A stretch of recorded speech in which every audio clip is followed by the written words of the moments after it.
Hello and thanks for joining me in another Mind Mastery video.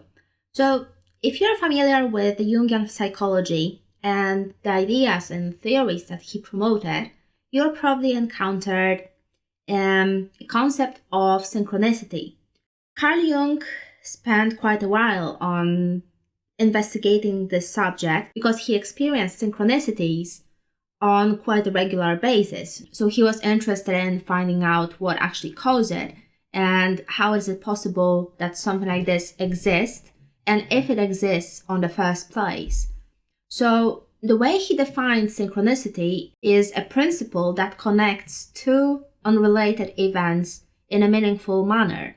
So for instance, if I start typing a message to my friend and suddenly this friend arrives at the doors of my house, then that would be termed as synchronicity because from the outset it might look just like another coincidence, but for me it's meaningful because I was just intending to reach my friend and my friend was intending to reach me.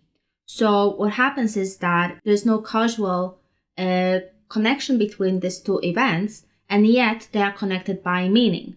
So usually people define these events as, coincidences, something like a pleasant coincidence that just happened to them. However, Carl Jung would define it as a meaningful coincidence because, as I've mentioned before, these two events are connected by meaning. So the meaning for Carl Jung was a central idea in regards to synchronicities. So the whole concept of synchronicity revolves around an idea that not all events are dependent on the regular cause and effect principles. So instead, there are events that actually work in an opposite manner, so they are not dependent on the cause and effect whatsoever, but instead what connects them is the meaning between the two unrelated events. And actually Jung based this on Einstein's theory of relativity, so that every interpretation and every occurrence of the event is dependent on the relative position of the observer, which again points to the central idea of the meaning that we extract from our experience. But it was not only Jung that got interested in something that extends beyond our mind, and yet it appears that is influenced by our mind.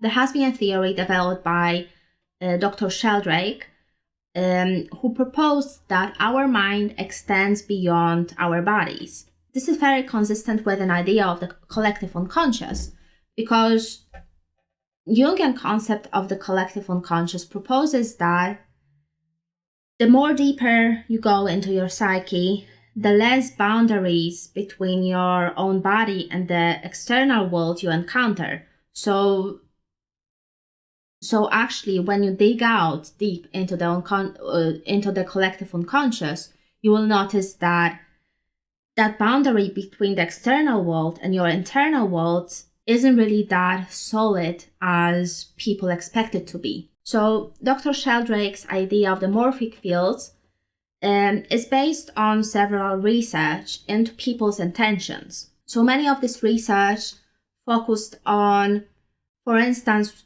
how is it possible that people can determine when someone else is looking at them from behind? Or is it possible that we can determine when someone else is going to phone us?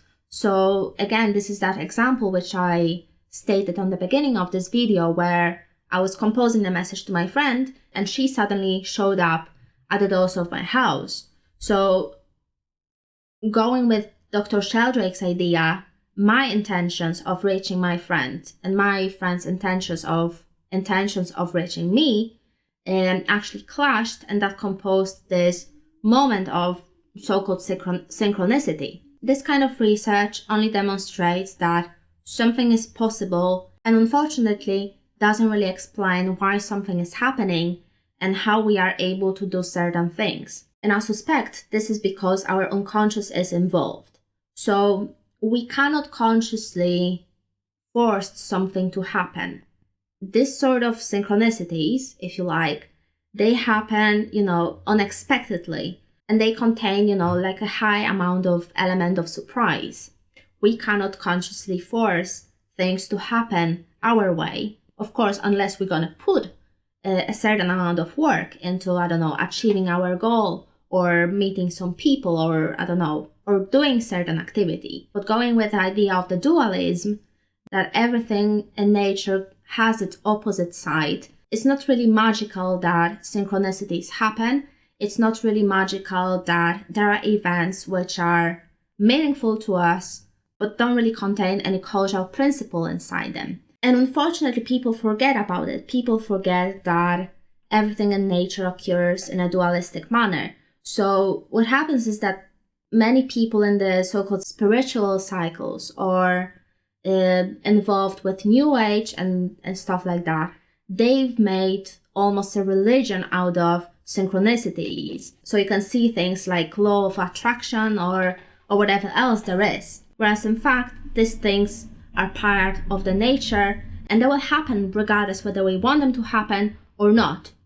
One more thing about synchronicities, which both Dr. Jung and Dr. Sheldrake observed, is that there needs to be a strong emotional component involved with any sort of psychic phenomenon, including synchronicities. And both doctors actually conducted their research and demonstrated that people who were enthusiastic about the task, they were, hopeful about performing the task. They simply wanted to do it, and they were more likely to succeed in, for instance, predicting numbers or predicting the order of the cards and such and such. So in summary, synchronicities are not just totally random events that don't make sense and are entirely unrelated to our psychic life, but they contain the component of meaning and the emotional component, so that although from the objective point of view, they might be perceived as total coincidences, for a person involved or a person experiencing such synchronicity, such event contains, a large amount of meaning, and only they can extract such meaning from this event.